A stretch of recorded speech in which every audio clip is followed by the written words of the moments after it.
एक उम्मीद सुनहरे ख्वाबों की जो आपने देख रखे हैं अपने बच्चों के लिए, सुनहरे कल की सूरत में। उस सुनहरे कल के लिए हम संवारते हैं आपके बच्चों का मुस्तकबिल। यूनिक ग्रुप ऑफ इंस्टीट्यूशन गुज़िश्ता 33 वर्षों से दिखा रहा है रास्तों को मंजिल, उम्मीद को रोशनी, इल्म से अमल की रवायत, बच्चों के रोशन मुस्तकबिल का ज़ामिन।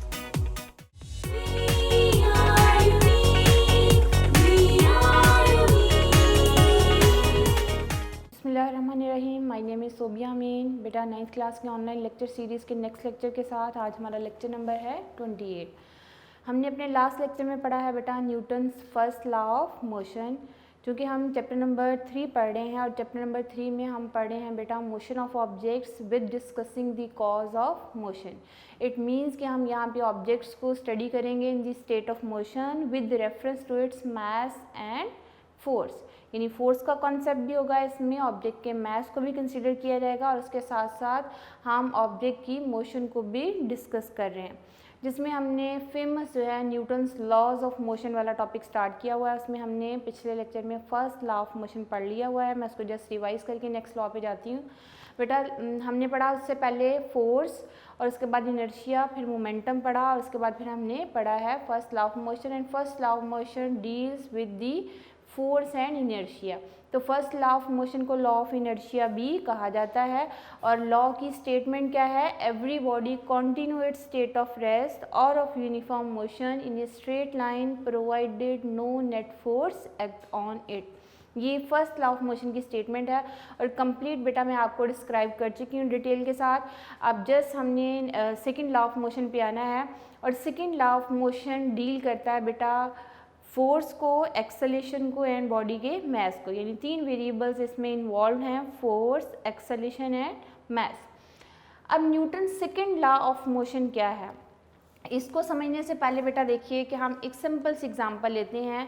मेरे पास इस जगह पे एक चेयर है और एक बेंच है, ठीक है। चेयर का मास अज्यूम कर रही हूँ मेरे पास है 10 kg और एक बेंच का मास है 50 kg। अब मैंने दोनों को अपने जो है सेम फोर्स के साथ में पुश कर रही हूँ। जब मैं सेम फोर्स के साथ चेयर को भी और डेस्क को भी पुश करूँगी तो चेयर का मास कम होने की वजह से उसमें थोड़ा सा एक्सेलरेशन ज़्यादा प्रोड्यूस हो जाएगा, लेकिन बेंच जो है हैवी होने की वजह से उसमें एक्सेलरेशन प्रोड्यूस नहीं हो रहा। तो इसका मतलब क्या हुआ कि हम बॉडी के ऊपर जब फोर्स लगाते हैं तो बॉडी में मोशन क्रिएट होती है। अब होता क्या है कि हम किस तरह फोर्स लगाएंगे और किस तरह मोशन क्रिएट होगी, इसको हम पहले समझते हैं।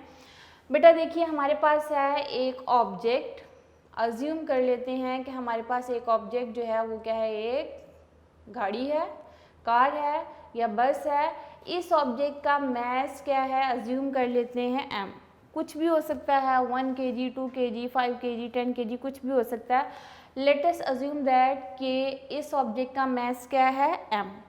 हम इसके ऊपर लगा रहे हैं फोर्स F इस डायरेक्शन में।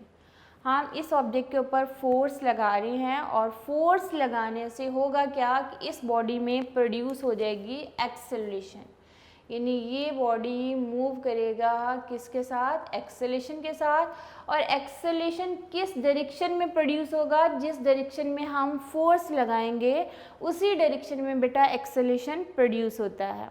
और ये ऑब्जेक्ट जो है इस जगह से नई जगह पे चला जाएगा। फोर्स के लगाने से बॉडी में प्रोड्यूस क्या हुआ, एक्सेलरेशन प्रोड्यूस हुआ।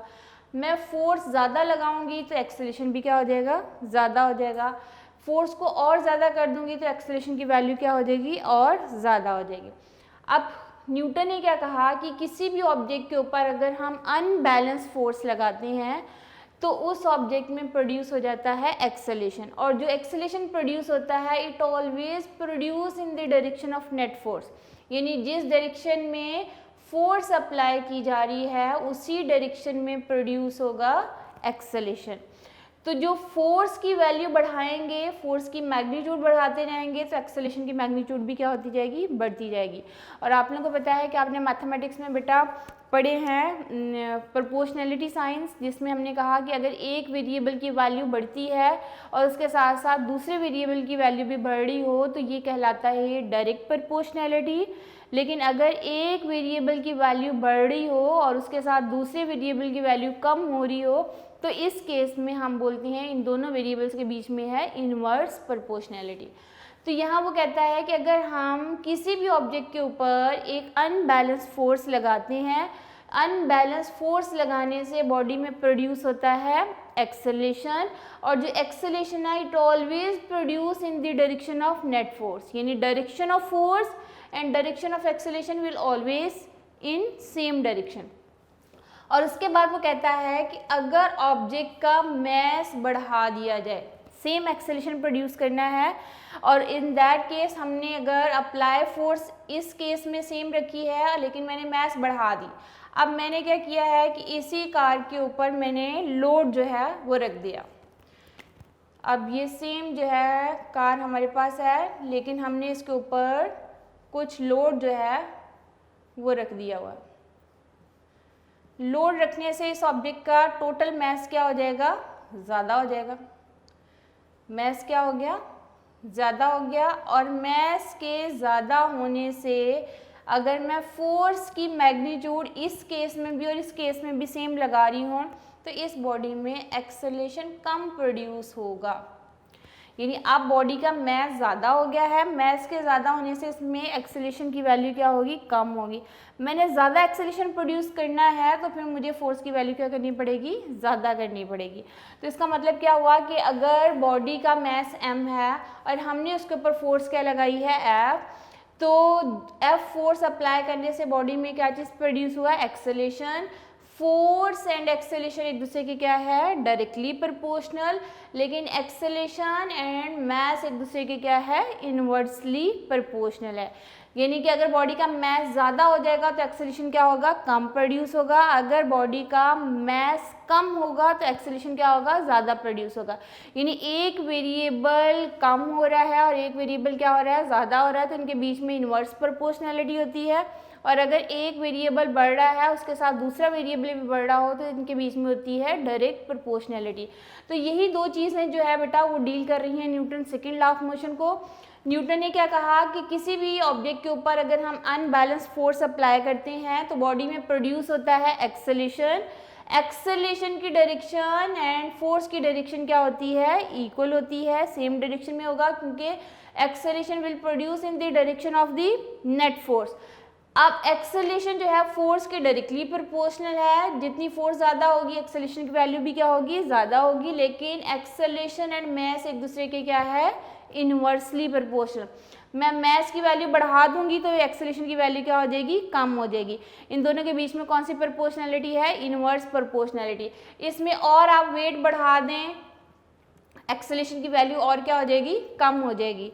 अब सेम फोर्स अप्लाई की यहाँ भी और यहाँ भी सेम फोर्स अप्लाई की, यहाँ मैस कम था, यहाँ मैस क्या है, ज़्यादा है, इसमें एक्सेलरेशन ज़्यादा प्रोड्यूस हुआ, इसमें एक्सेलरेशन की वैल्यू क्या है, कम है।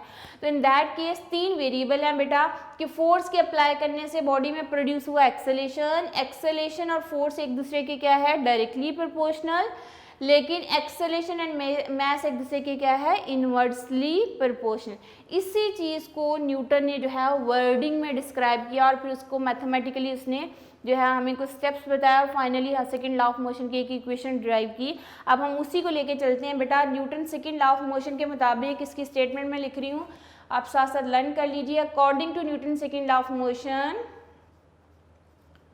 According to Newton's second law of motion,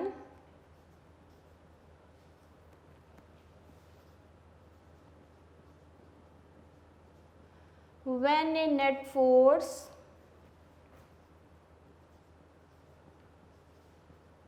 apply on the body,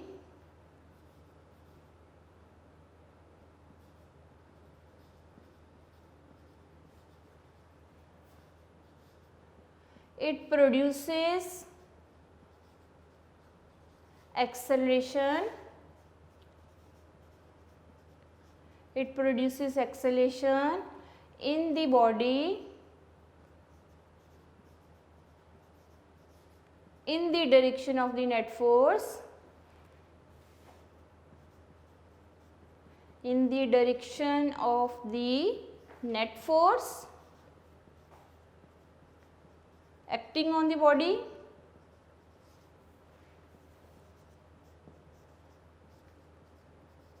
यानी एक बॉडी के ऊपर हमने क्या अप्लाई की, नेट फोर्स, बॉडी में प्रोड्यूस क्या हुआ, एक्सेलेरेशन, एक्सेलेरेशन बॉडी में प्रोड्यूस होना है और किस डायरेक्शन में प्रोड्यूस होगा, in the direction of the net force acting on the body. और उसके बाद हम बात कर रहे हैं the magnitude of acceleration, magnitude of acceleration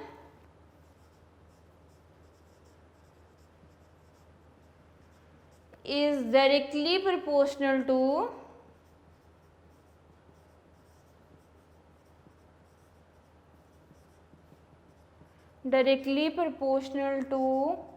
net force and inversely proportional to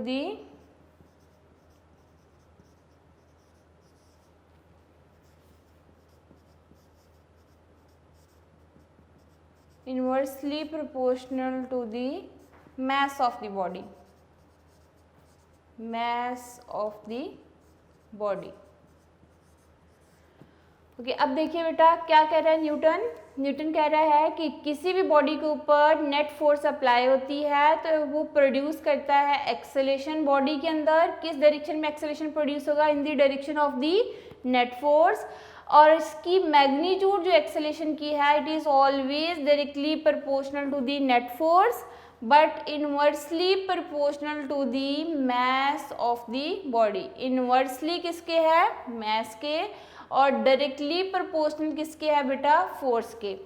जो मैग्नीट्यूड ऑफ एक्सेलेरेशन है it will always directly proportional to the net force but it will be inversely proportional to the mass of the body, जिसको मैंने simple example के साथ आपको explain किया कि मेरे पास एक ऑब्जेक्ट जिसकी मास क्या है m, उसके ऊपर मैंने नेट फोर्स अप्लाई किया f फोर्स अप्लाई करने से बॉडी में एक्सेलेरेशन क्या प्रोड्यूस हो रहा है a, तो मैग्नीट्यूड ऑफ एक्सेलेरेशन जो है वो इस फोर्स के क्या है, डायरेक्टली प्रोपोर्शनल।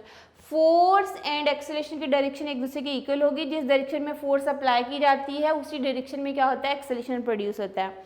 चलिए हम एक और एग्जांपल लेते हैं इसकी बेटा, कि अगर आप गाड़ी ड्राइव कर रहे हो और आपने गाड़ी की स्पीड बढ़ानी है तो आप रेस के ऊपर पाँव जो है वो ज़्यादा ज़ोर से जो है पुश करते हो, तो इसका मतलब क्या होता है कि गाड़ी का एक्सेलेरेशन क्या होगा, बढ़ेगा, गाड़ी की स्पीड बढ़ेगी, वेलोसिटी बढ़ेगी, वेलोसिटी के बढ़ने से उसका एक्सेलेरेशन की वैल्यू क्या होगी, ज़्यादा होगी, और एक्सेलेरेशन पॉजिटिव होगा, यानी हमारे पास एक्सेलेरेशन की डायरेक्शन और फोर्स की डायरेक्शन जो है वो सेम होगी और बॉडी की वेलोसिटी भी उस डायरेक्शन में होगी। लेकिन अगर मैंने अप्लाई कर दी ब्रेक अप्लाई की, इट मीन्स कि अपोजिंग फोर्स लगाई जा रही है गाड़ी की स्पीड को कम करने के लिए। अब वो अपोजिंग जो फोर्स है वो अपोजिट डायरेक्शन में होगी, एक्सेलेरेशन नेगेटिव होगा और एक्सेलेरेशन की डायरेक्शन टुवर्ड्स दी फोर्स होगी, लेकिन गाड़ी जो है आगे की तरफ मूव करेगी। तो यहाँ पे हम बात कर रहे हैं बेटा कि अगर गाड़ी की स्पीड डिक्रीज होती है तो एक्सेलेरेशन क्या होता है, नेगेटिव होता है, उसमें फोर्स ऑपोजिट डायरेक्शन में लगाई जाएगी, तो एक्सेलेरेशन एंड फोर्स की डायरेक्शन क्या होगी, एक दूसरे के इक्वल होगी। तो यहाँ भी सेम बात है बेटा कि अगर अप्लाई की जा रही है फोर्स, जिस डायरेक्शन में फोर्स अप्लाई की जाएगी एक्सेलेरेशन भी उसी डायरेक्शन में प्रोड्यूस होगा। लेकिन अगर बॉडी का मास बढ़ा दिया, मैंने इसके ऊपर 3 जो है ब्लॉक और रख दिए, मास बढ़ गया तो एक्सेलेरेशन की वैल्यू क्या हो जाएगी, कम हो जाएगी। तो मास एंड एक्सेलेरेशन एक दूसरे के इन्वर्सली प्रोपोर्शनल है, लेकिन फोर्स एंड एक्सेलेरेशन एक दूसरे के क्या है, डायरेक्टली प्रोपोर्शनल है। अब इसी चीज़ को मैं मैथमेटिकली जो है वो लिख रही हूँ। मैथमेटिकली जब हम इसको लिखेंगे बेटा, मैं डायग्राम रेस कर देती हूँ, इसकी जगह लिखती हूँ। ओके, मैथमेटिकली सेम स्टेटमेंट को जब हमने मैथमेटिकली लिखना है तो हम क्या लिखेंगे बेटा कि अगर बॉडी एक जिसका मास m है और उसके ऊपर नेट फोर्स जो है वो F अप्लाई हो रही है, तो in that case magnitude of acceleration is always directly proportional to the net force. यानी सेम स्टेटमेंट वर्डिंग में है, उसकी स्टेटमेंट को हमने मैथमेटिकली कैसे लिखा बेटा, यहाँ से देखिए the magnitude of acceleration is directly proportional to the net force acting on the body. तो इसी चीज़ को हमने मैथमेटिकली क्या लिखा है, a is directly proportional to f. A stand for acceleration and F stand for the force. Acceleration, magnitude of acceleration is directly proportional to the net force acting on the body.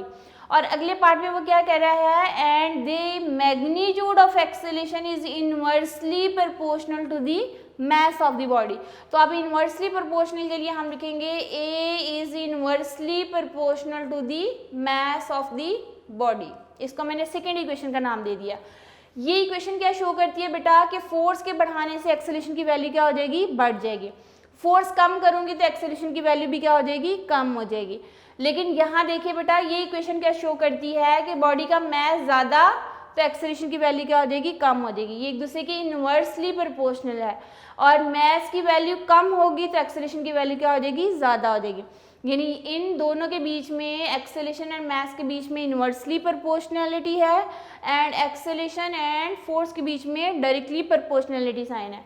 अब हम दोनों equation को combine कर रहे हैं, same statement को mathematically हमने ऐसे लिखा, और अब हम लिख रहे हैं बेटा by combining equation 1 and 2, by combining equation 1 and 2, दोनों को कंबाइन करेंगे। इस साइड पे दोनों वेरिएबल कौन सी, एक्सेलरेशन, तो हम कैसे लिखेंगे इसको बेटा, acceleration is proportional to F divided by M. यहाँ से देखिए बेटा हमारे पास जो है यही इक्वेशन क्या शो करती है, फोर्स एंड एक्सेलरेशन के बीच में direct proportionality, and acceleration and mass के बीच में कौन सी प्रोपोर्शनलिटी है, इनवर्स प्रोपोर्शनलिटी।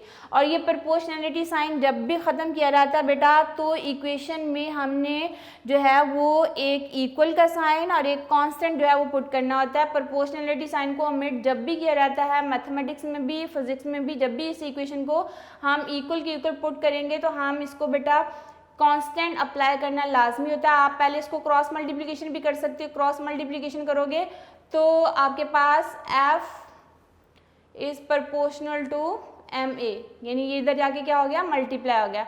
अब आप ये भी लिख सकते हैं बेटा f is equal to constant into M A, ठीक है। ये प्रोपोर्शनलिटी साइन को ख़त्म किया तो क्या आ गया, इक्वल आ गया, और साथ हमने क्या चीज़ ऐड करनी है, हमने कांस्टेंट ऐड करना, और इसमें कांस्टेंट को रिप्रेजेंट किया बेटा k के साथ। इस केस में हमने कांस्टेंट को किससे रिप्रेजेंट किया है, किस लेटर से रिप्रेजेंट किया है, k के साथ। k is the proportionality constant,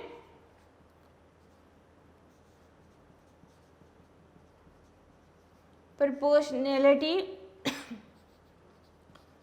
constant. और अब हमने इसकी वैल्यू देखनी है जी बेटा। फोर्स बॉडी के ऊपर अप्लाई की 1 न्यूटन, बॉडी का मास कितना है 1 kg, एक्सेलरेशन उसमें कितना प्रोड्यूस हुआ 1 ms - 2, तो इस कांस्टेंट की वैल्यू इक्वल टू क्या आएगी, 1 आएगी। m की जगह भी 1 पुट कीजिए, a की जगह, एक्सेलरेशन की जगह भी 1 पुट कीजिए, फोर्स की जगह भी 1 पुट कीजिए, तो आपके पास 1k इज इक्वल टू 1। तो आपके पास यही इक्वेशन क्या बनेगी, then equation a will become as constant is equal to 1, then equation A will be equal to क्या बन जाएगी बेटा, k की जगह 1 पुट करेंगे तो f is equal to ma, और ये 3 वेरिएबल्स को इक्वेशन रिप्रेजेंट कर रही है, फोर्स, मास एंड एक्सेलरेशन को। और यही बेटा Newton second law of motion की जो है वो इक्वेशन कहलाती है, बहुत फेमस है। इस इक्वेशन की मदद से बॉडी का अगर मास एंड एक्सेलरेशन पता हो तो हम फोर्स फाइंड आउट कर सकते हैं, और अगर हमें फोर्स का पता हो और एक्सेलरेशन का पता हो तो हम यहाँ से मास फाइंड आउट कर सकते हैं, और अगर हमें फोर्स एंड मास का पता हो तो हम यहाँ से एक्सेलरेशन भी कैलकुलेट कर सकते हैं। 3 वेरिएबल हैं बेटा, तीनों वेरिएबल में से कोई 2 वेरिएबल आपको पता हो तो थर्ड वन क्या किया जा सकता है, फाइंड आउट। इसी को अगर मैं एक ट्रायंगुलर शेप में रिप्रेजेंट करूं बेटा, 3 वेरिएबल हैं, फोर्स, मास एंड एक्सेलरेशन। ये 3 वेरिएबल को हमारे पास Newton second law of motion जो है वो डील कर रहा है, फोर्स, मास एंड एक्सेलरेशन। ये दो वेरिएबल्स पता हों तो फोर्स कैलकुलेट हो सकती है, ये और ये वेरिएबल पता हो तो एक्सेलरेशन कैलकुलेट हो सकता है, फोर्स एंड एक्सेलरेशन का पता हो तो हम मास कैलकुलेट कर सकते हैं। तो इस तरह हम इन तीनों वेरिएबल्स को फाइंड आउट कर सकते हैं अगर हमें इनमें से कोई से भी दो वेरिएबल का पता हो। अच्छा, अब देखिए बेटा, ये फोर्स का फॉर्मूला आ गया और फोर्स की डेफिनेशन आप लोगों को मैं अपने फर्स्ट लेक्चर में पढ़ा चुकी हूँ। फोर्स क्या है? एक ऐसी एजेंसी है जो बॉडी की स्टेट में कोई ना कोई चेंज लेके आती है, और वो चेंज क्या होता है? अगर बॉडी रेस्ट पे है तो वो मोशन में आ सकती है, और अगर बॉडी मोशन में है तो वो किस स्टेट में आ सकती है? रेस्ट पे आ सकती है, या रेस्ट में लेके आने की कोशिश की जा सकती है। तो उसको वर्डिंग में हमने क्या स्टेटमेंट पढ़ी थी बेटा? फोर्स की, या force moves or tends to move, stop or tends to stop the motion of the body, and force can also change the direction of the motion of the body। ये हमने comprehensive definition जो है वो force की पढ़ी। तो यहाँ पे बेटा force को F से represent किया जाता है, and unit of force is Newton। unit of force is Newton, और इस न्यूटन को बेटा कैपिटल N से रिप्रेजेंट किया जाएगा। कैपिटल N जो है वो कहलाएगा यूनिट ऑफ फोर्स, लेकिन जब हमने इसको वर्डिंग में लिखना है तो हमने स्मॉल n से लिखना स्टार्ट करना है। रीज़न क्या है कि जब आप इसको कैपिटल N से रिप्रेजेंट करोगे तो वो न्यूटन जो है साइंटिस्ट का नेम बन जाएगा। क्लियर हुई बात? हमने जब भी यूनिट ऑफ फोर्स लिखना है तो n स्मॉल लिखेंगे बेटा। न्यूटन जब पूरा लिखोगे NEWTON, आपने ये n कैपिटल नहीं करना। अगर आप इसको कैपिटल कर दोगे तो ये फिर न्यूटन का नेम बन जाएगा। अब यहाँ बेटा इस न्यूटन को आपने जब लिखना है सिंबॉलिकली किसी भी क्वांटिटी के साथ, तो वो फिर आप कैपिटल N लिखोगे। फॉर एग्जांपल 10N किसको शो करेगा? फोर्स को। इसका मतलब क्या हुआ कि 10 न्यूटन की फोर्स अप्लाई हो रही है। मैंने कहा 50 न्यूटन, 50N, तो इसका अगर मैंने यूँ लिखा 50N, 50 क्या हुआ बेटा? मैग्नीट्यूड, और N क्या हुआ?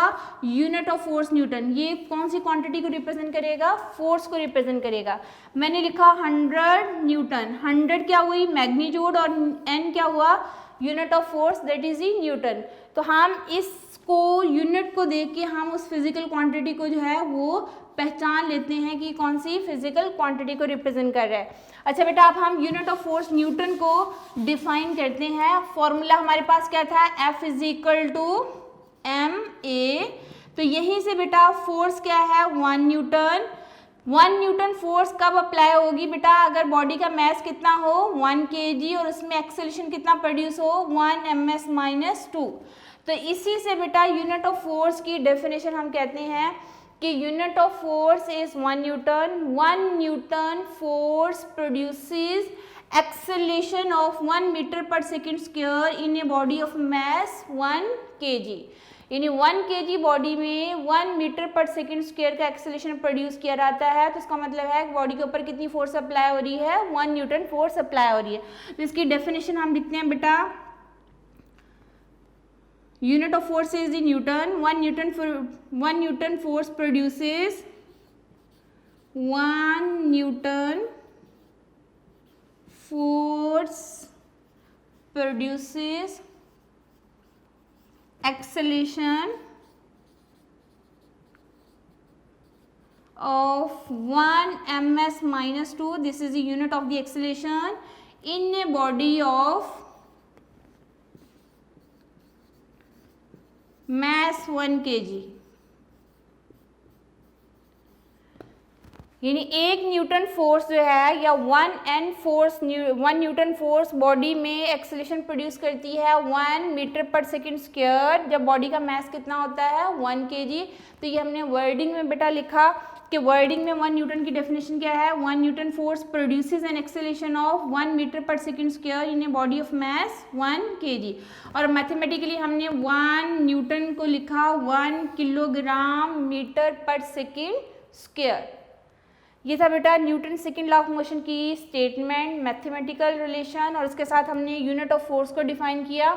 ये उसकी डेफिनेशन है बेटा, और ये उसकी मैथमेटिकल रिलेशन है। जब आपको शॉर्ट आए define unit of force Newton, तो आपने ये पूरी जो है डेफिनेशन लिखनी है वर्डिंग में, और फिर आप लिखोगे 1 newton is equal to 1 kilogram metre per second square. ये मैथमेटिकल रिलेशन 1 न्यूटन का लिखना मस्ट है अगर आपको शॉर्ट क्वेश्चन आता है define unit of force Newton. Okay बेटा, अब मैं इसको समराइज करती हूँ Newton second law of motion को। बड़ा फेमस है, एज ए लॉन्ग क्वेश्चन भी पूछा जा सकता है आपसे। इसके बीच में से जो क्वेश्चन आ सकते हैं वो कौन से हैं? State the Newton second law of motion, statement लिखनी है और साथ आपने फॉर्मूला लिखना है F = ma। ठीक है, स्टेटमेंट के साथ ये सिंपल फॉर्मूला लिख दोगे तो आपको 2 मार्क्स अवॉर्ड हो जाएंगे शॉर्ट क्वेश्चन के लिए। दूसरा शॉर्ट क्वेश्चन इसमें से क्या आता है बेटा? Define unit of force Newton. ये भी शॉर्ट क्वेश्चन आता है, तो आपने ये डेफिनेशन लिखनी है। डेफिनेशन के साथ ये आपने mathematical relation 1 newton = 1 kilogram metre per second square लिखोगे तो तब भी आपको इस डेफिनेशन के 2 मार्क्स जो हैं वो अवॉर्ड हो जाते हैं। लेकिन अगर ये लॉन्ग क्वेश्चन आता है state and explain the Newton second law of motion, तो फिर आपने कंप्लीटली इसको एक्सप्लेन करना है। आप पहली हेडिंग दोगे बेटा स्टेटमेंट की। स्टेटमेंट में आपने according to Newton second law of motion के बाद ये पूरी स्टेटमेंट वर्डिंग में लिखनी है, इन्वर्टेड कॉमा में लिखेंगे। और क्या है statement? When a net force applied on the body it produces acceleration in the body in the direction of the net force, the magnitude of this acceleration is directly proportional to the net force acting on the body and inversely proportional to the mass of the body. ये पूरी statement लिखने के बाद आपने commas जो है inverted बंद कर देने। उसके बाद आपकी मैथमेटिकल डेरिवेशन है। सेम स्टेटमेंट को मैथमेटिकली हमने क्या लिखा? According to Newton acceleration produced in a body of mass m will always directly proportional to the net force acting on the body and acceleration is inversely proportional to the mass of the body. By combining equation 1 and equation 2, दोनों को combine करेंगे तो क्या आएगा? a is proportional to f/m। Same in दोनों को combine किया है बेटा। उसके बाद हमने जस्ट जो है क्रॉस मल्टीप्लिकेशन की। क्रॉस मल्टीप्लिकेशन करेंगे तो f will proportional to ma, यानी m जाके किसके साथ मल्टीप्लाई हो गया? a के साथ। उसके बाद आपको बताया ये है प्रोपोर्शनैलिटी साइन। इक्वेशन में जब भी प्रोपोर्शनैलिटी साइन होता है उसको ओमिट किया जाता है, ख़त्म किया जाता है, तो उसकी जगह इक्वल एंड कांस्टेंट मस्ट होता है पुट करना। तो यहाँ हमने इक्वल लिखा और यहाँ क्या लिखा? कांस्टेंट। अब कांस्टेंट इस केस में के से रिप्रेजेंट किया न्यूटन ने, तो हम भी यहाँ पे किस से रिप्रेजेंट कर रहे हैं बेटा? के के साथ। के is the proportionality constant and it's value comes out 1। हमारे पास इस इक्वेशन में इसकी वैल्यू हमेशा क्या निकलती है? 1 निकलती है। उसकी रीजनिंग क्या है बेटा? कि अगर मैंने फोर्स 1 न्यूटन लगाई है, बॉडी का मास क्या है? 1 kg, उसमें एक्सेलरेशन कितना प्रोड्यूस हो रहा है? 1 ms - 2, तो इसमें कांस्टेंट विल कम्स आउट 1। अब इसमें क्वेश्चन अक्सर राइज हो जाता है, मास को ज़्यादा कर देंगे तो क्या होगा? तब भी कांस्टेंट की वैल्यू 1 आएगी। यस, तब भी कांस्टेंट की वैल्यू क्या आएगी? 1 आएगी।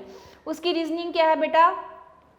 मैंने मास ज़्यादा कर दिया, मास ज़्यादा हो जाएगा तो एक्सेलरेशन की वैल्यू क्या हो जाएगी? कम हो जाती है। सेम फोर्स अप्लाई करें और बॉडी का मास ज़्यादा कर दिया जाए तो इसमें एक्सेलरेशन की वैल्यू क्या हो जाती है? कम हो जाती है। अगर मैंने एक्सेलरेशन नहीं जो है वो कम करना तो फोर्स को बढ़ाऊंगी, फोर्स को बढ़ाने से एक्सेलरेशन की वैल्यू क्या हो जाएगी? बढ़ जाएगी। और मास अगर बढ़ाऊंगी तो मास के बढ़ाने से एक्सेलरेशन की वैल्यू क्या हो जाती है? कम हो जाती है। तो फिर से बेटा इनको मल्टीप्लाई करेंगे तो कांस्टेंट की वैल्यू हमेशा क्या आएगी? 1 की इक्वल आएगी। और अगर हमने कांस्टेंट इक्वल टू 1 पुट किया है तो ये इक्वेशन आपके पास क्या बनेगी? F = ma। के की जगह हमने 1 लिख दिया तो आपके पास इक्वेशन आ गई F = ma। यह 3 variables force, mass and acceleration. इसको मैंने ट्रायंगुलर शेप में यूँ लिखा बेटा, ये सिर्फ आपको समझाने के लिए। आपने बीच में लॉन्ग क्वेश्चन में आपने नहीं ये ट्रायंगुलर शेप बनानी, यहाँ सिर्फ मैं ये बता रही हूँ कि 3 वेरिएबल्स हैं, फोर्स, मास एंड एक्सेलरेशन। मुझे ये 2 वेरिएबल्स पता हो तो मैं फोर्स कैलकुलेट कर सकती हूँ, फोर्स एंड एक्सेलरेशन पता हो तो मास कैलकुलेट किया जा सकता है। और अगर बेटा मास एंड फोर्स पता हो तो क्या चीज़ कैलकुलेट कर सकते हैं? एक्सेलरेशन। ये इंतहाई जो है इंपॉर्टेंट इक्वेशन है बेटा F = ma, और ये ऑलमोस्ट जो है हमारे पास हर चैप्टर में यूज़ भी होगी और हम 10th क्लास में भी Newton second law of motion को कई जगहों पे अप्लाई करेंगे। तो Newton second law of motion की जो फाइनल इक्वेशन हमने डिराइव की वो क्या है? F = ma। This is in newton second law of motion. उसके बाद हमने कहा कि फोर्स का यूनिट क्या है बेटा? Newton. Unit of force is Newton. और उसके बाद हमने कहा कि 1 न्यूटन फोर्स बेटा कब होगी? जब बॉडी का मास 1 kg हो और उसमें एक्सेलरेशन कितना प्रोड्यूस हो? 1 ms - 2। तो यहाँ से इसी को हमने स्टेटमेंट में कैसे लिखा? 1 newton force produces an acceleration, या एन का लफ्ज़ लिख देती हैं, N acceleration of 1 metre per second square in a body of mass 1 kg। तो हमने इसको मैथमेटिकली भी लिखा 1 newton = 1 kilogram metre per second square. ये था बेटा Newton second law of motion. अब हम इससे रिलेटेड जो है, जो हमारे पास बुक में एग्जांपल्स हैं उसको सॉल्व करते हैं। एग्जांपल है बेटा हमारे पास 3.1 एंड 3.2, इनको इसी टॉपिक से रिलेटेड है तो हम साथ साथ कर लेते हैं। आई थिंक आप लोगों को ये Newton second law of motion completely समझ आ गया होगा। अब हम एग्जाम्पल कर रहे हैं बेटा 3.1।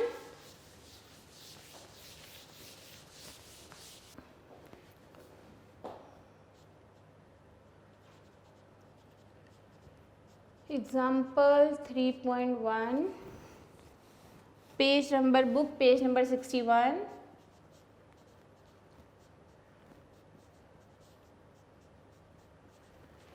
ओके बेटा, स्टेटमेंट है इसकी, find the acceleration that is produce by 20 newton force in A mass of 8 kg। यानी आपके लिए फाइंड आउट करना है एक्सेलरेशन, बॉडी के ऊपर फोर्स अप्लाई हो रही है 20 न्यूटन और उसका मास कितना है 8 kg। तो गिवन डेटा क्या लिखेंगे, गिवन डेटा, उसमें बेटा हमारे पास फोर्स है 20 newton, N stand for newton, और बॉडी का मास है जी 8 kg, और आपने फाइंड आउट करना है एक्सेलरेशन। यहाँ हेडिंग आ जाएगी टू फाइंड की, फाइंड आउट क्या करना है बेटा, एक्सेलरेशन फाइंड आउट करना है। उसके बाद हमने अप्लाई किया by Newton second law of motion, Newton's second law of motion, F is equal to A find out करना है। आप यहाँ पे वैल्यू पुट कर सकते हो, फोर्स की जगह लिखो 20, m की जगह लिखो 8, एक्सेलरेशन फाइंड आउट करना है, ऐसे लिखा रहने दीजिए, फिर एक्सेलरेशन ऐसे रहने दीजिए और 8 को इधर आके डिवाइड कर दीजिए, और फिर बेटा इसको डिवाइड करने के बाद आपके पास जो एक्सेलरेशन की वैल्यू आती है that is 2.5 metre per second square. तो इसका रिजल्ट क्या लिखोगे, hence acceleration produce in the body, hence acceleration produced in a body of mass 8 kg will be 2.5 metre per second square. ये बेटा इसका रिजल्ट आ जाएगा कि बॉडी का 8 kg मैस था, उसके ऊपर 20 न्यूटन की फोर्स अप्लाई हुई तो इसमें एक्सेलरेशन कितना प्रोड्यूस हुआ 2.5। अब हम बेटा करते हैं 3.2 एग्जाम्पल, जो कि वो भी सेकेंड लॉ ऑफ मोशन से रिलेटेड है। 3.2 एग्जाम्पल कुछ भी नहीं है, इंतहाई शॉर्ट जो है ये एग्जाम्पल है, एज ए 2 मार्क्स जो है पूछी जा सकती है एग्जाम में, और इस तरह का एक कोई एमसीक्यू भी आपसे पूछा जा सकता है कि एमसीक्यू की स्टेटमेंट आपको दे दीजिए कि फाइंड द एक्सेलरेशन या what will be the acceleration of a body of mass 8 kg when we apply 20 newton force. तो फिर आपने इसी तरह सॉल्व करके जो आपके पास आंसर आएगा उसकी बेस्ट ऑप्शन के ऊपर आप टिक लगाओगे। लेकिन यूनिट को ज़रूर देख लेना बेटा, समटाइम जो है एग्जामिनर बहुत क्लोज जो है आप लोगों को दे देता है options. For example A option उसने दे दी 2.5 मीटर पर सेकेंड, ठीक है, बी ऑप्शन दे दी 2.5 metre per second square, C option दे दी 1.5 metre per second, D option दे दी 1.5 मीटर पर सेकेंड स्क्वायर। अब आप लोगों को दो ऑप्शंस एक जैसी लग रही होंगी अगर आपने न्यूमेरिकली इसको सॉल्व किया, लेकिन आपने यूनिट ज़रूर चेक करनी है। मीटर पर सेकेंड यूनिट होता है स्पीड और वेलोसिटी का, and metre per second square जो है वो यूनिट होता है एक्सेलरेशन का। तो ये यूनिट को देख के आपने बेटा टिक लगाना होता है। अगर एक्सेलरेशन पूछा है तो what will be the unit, metre per second square. Metre per second जो है वो स्पीड एंड वेलोसिटी का यूनिट होता है। ओके, अब हम करते हैं बेटा 3.2 एग्जाम्पल।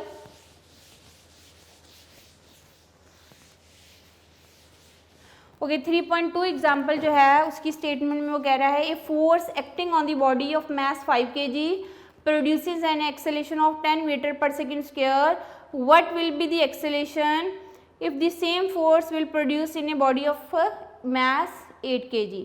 यानी यहाँ वो कह रहा है कि बॉडी, दो बॉडीज हैं आपके पास, एक बॉडी का मास है 5 kg, एक बॉडी का मास कितना है 8 kg, दोनों के ऊपर सेम फोर्सेस अप्लाई हो रही हैं। एक बॉडी में प्रोड्यूस हो रहा है 10 मीटर पर सेकेंड स्क्वायर, दूसरी बॉडी में जितना प्रोड्यूस होगा वो आपने क्या करना है, फाइंड आउट करना है। उसने हमें क्वेश्चन में ये स्टेटमेंट में बता दिया हुआ है कि दोनों बॉडीज़ के ऊपर जो फोर्स अप्लाई हो रही है उसकी मैग्नीट्यूड क्या है, सेम है। ठीक है, अब हम इसका गिवन डाटा में लिखेंगे बेटा, गिवन डाटा में हमारे पास आ जाएगा एक बॉडी का मास जो है वो कितना है, उसको हम m1 से रिप्रेजेंट कर देते हैं। फर्स्ट बॉडी का मास है 5 kg, इसमें एक्सेलरेशन a1 प्रोड्यूस किया जा रहा है तो वो कितना है बेटा 10 मीटर पर सेकेंड स्क्वायर। दूसरी बॉडी का मास है जी 8 kg, उसमें एक्सेलरेशन a2 कितना प्रोड्यूस होगा वो आपने फाइंड आउट करना है। और दोनों के ऊपर जो फोर्स है, यानी फर्स्ट बॉडी के ऊपर जो फोर्स F1 है that is equal to F2, दोनों फोर्सेस इक्वल हैं, उसको हमने अज्यूम कर लिया किसके इक्वल है, F के इक्वल है। यानी दोनों बॉडीज के ऊपर जो फोर्स अप्लाई हो रही है उनकी मैग्नीट्यूड एक दूसरे की इक्वल है, तो इन दैट केस दोनों फोर्सेस को हम F पुट कर सकते हैं। तो इन दैट केस बेटा जो फर्स्ट बॉडी के ऊपर फोर्स अप्लाई होगी तो उसके लिए हम सेकेंड लॉ ऑफ मोशन के मुताबिक लिखेंगे F is equal to m1 a1। ठीक है, इसको फर्स्ट इक्वेशन का नाम दे देते हैं। ये हमने फर्स्ट बॉडी के लिए लिखा, यहाँ आप F1 का लफ्ज़ लिखोगे लेकिन F1 किसके इक्वल है बेटा, F के इक्वल, दोनों फोर्सेस की मैग्नीट्यूड क्या है, सेम है। सेकेंड बॉडी के लिए हम लिख रहे हैं बेटा F is equal to m2 a2 और इसका हमने सेकेंड इक्वेशन का नाम दे दिया। ये बॉडी जो है फर्स्ट बॉडी के लिए हमने इक्वेशन लिखी है, ये सेकंड बॉडी के लिए हमने इक्वेशन लिखी। फर्स्ट बॉडी का मास था 5 kg, सेकंड बॉडी का मास कितना है 8 kg, दोनों बॉडीज के ऊपर फोर्सेस की मैग्नीट्यूड क्या है, सेम फोर्स अप्लाई हो रही है। तो इस वजह से अब हम दोनों को कंपेयर करेंगे by comparing equation 1 and 2, by comparing equation 1 and 2, दोनों को कंपेयर करेंगे बेटा, आपके पास क्या आ जाएगा m2 a2 that is equal to m1 a1। ठीक है, ये और ये एक दूसरे के क्या हो जाएंगे, इक्वल हो जाएंगे। ये सिंपल सी बात है, आप यहाँ फोर्स की जगह ये वैल्यू पुट कर दो तो क्या आ जाएगा m2 a2 that is equal to m1 a1। अब यहाँ से a2 कैलकुलेट करना है बेटा, तो ये m2 इधर आके क्या हो जाएगा, डिवाइड हो जाएगा, m1 a1 divided by m2। अब आपके पास गिवन डाटा में देखिए सारी चीज़ें मौजूद हैं, आप वैल्यूज पुट कीजिए। तो a2 की वैल्यू जो है वो m1 की वैल्यू है बेटा 5 kg, एक्सेलरेशन प्रोड्यूस हो रहा है 10 और m2 की वैल्यू कितनी है 8 और यहाँ 50 डिवाइडेड बाय 8 कर दीजिए और कैलकुलेटर से आपके पास आंसर जो आता है वो लिख लीजिए और आंसर आएगा बेटा आपके पास 6.25 मीटर पर सेकेंड स्क्वायर। अच्छा, यहाँ से बेटा सेकेंड लॉ ऑफ मोशन भी वेरीफाई होता है। देखिए गौर से, हमारे पास जब बॉडी का मास आ गया 8 kg, 8 kg मास आया तो एक्सेलरेशन की वैल्यू क्या होगी, कम हो गई। देखिए 6.25 मीटर पर सेकेंड स्क्वायर। और जब आपके पास बॉडी का मास कितना था 5 kg तो एक्सेलरेशन की वैल्यू कितनी थी 10 मीटर पर सेकेंड स्क्वायर। तो अब बॉडी का मास कम तो एक्सेलरेशन ज़्यादा, बॉडी का मास ज़्यादा तो एक्सेलरेशन की वैल्यू क्या आई है आपके पास कम। तो ये सेकेंड लॉ ऑफ मोशन को कम्प्लीटली वेरीफाई भी करी है ये पूरी जो है एग्जांपल कि बॉडी का एक्सेलरेशन एंड मास एक दूसरे के क्या है, इन्वर्सली प्रोपोर्शनल। तो आप इसका रिजल्ट लिखोगे तो क्या लिखोगे, रिजल्ट बेटा जो आपको स्टेटमेंट होती है वहीं से लिख लेती है। आपने एक्सेलरेशन देखना था तो आप लिखोगे acceleration produce in a body, hence acceleration produced in a body of mass 8 kg will be 6.25 metre per second square. यानी 8 kg वाले मास में एक्सेलरेशन प्रोड्यूस होगा 6.25 मीटर पर सेकेंड स्क्वायर। ये थी बेटा एग्जांपल 3.2।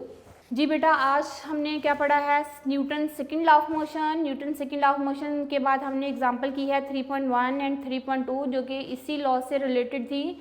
ये लॉ जो है एज ए लॉन्ग क्वेश्चन भी पूछा जा सकता है, एज ए शॉर्ट क्वेश्चन भी आता है। शॉर्ट क्वेश्चन मैंने आपको साथ साथ बता दिए हैं। शॉर्ट क्वेश्चन क्या आ सकता है, state the Newton second law of motion, या इसमें से शॉर्ट बनता है बेटा define unit of force Newton, या सिंपल आपको ये भी पूछा जा सकता है डिफाइन न्यूटन।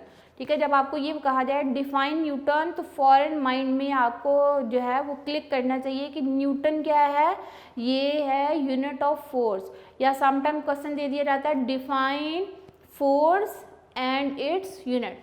जब ये क्वेश्चन आएगा तो बेटा आपने फोर्स की डेफिनेशन भी लिखनी होती है और उसके यूनिट न्यूटन की डेफिनेशन भी लिखनी होती है। यानी फोर्स की डेफिनेशन क्या थी, a force moves or tends to move, stop or tends to stop the motion of the body, and force can also change the direction of the motion of the body. और उसके बाद जो है Newton की definition क्या है कि 1 newton force produces an acceleration of 1 metre per second square in a body of mass 1 kg, और साथ आप लिखोगे 1 newton is equal to 1 kilogram metre per second square. ये था बेटा आज का हमारा लेक्चर। उम्मीद है कि आपको Newton second law of motion भी समझ आ गया होगा। हमने एग्जांपल्स जो इससे रिलेटेड की हैं वो भी इतनी ज़्यादा मुश्किल नहीं है, आप इसकी जो है एक दफ़ा प्रैक्टिस कर लीजिएगा। ये एज ए शॉर्ट क्वेश्चन पूछी जा सकती हैं, एज ए MC को भी जो है वो ये एग्जाम्पल्स जो हैं वो पूछी जा सकती हैं। तो अपना बहुत सारा ख्याल रखें, साथ साथ अपनी स्टडीज़ जो है वो जारी रखें। इंशाल्लाह हम नेक्स्ट लेक्चर के साथ फिर हाजिर होंगे, तब तक के लिए अल्लाह हाफ़िज़।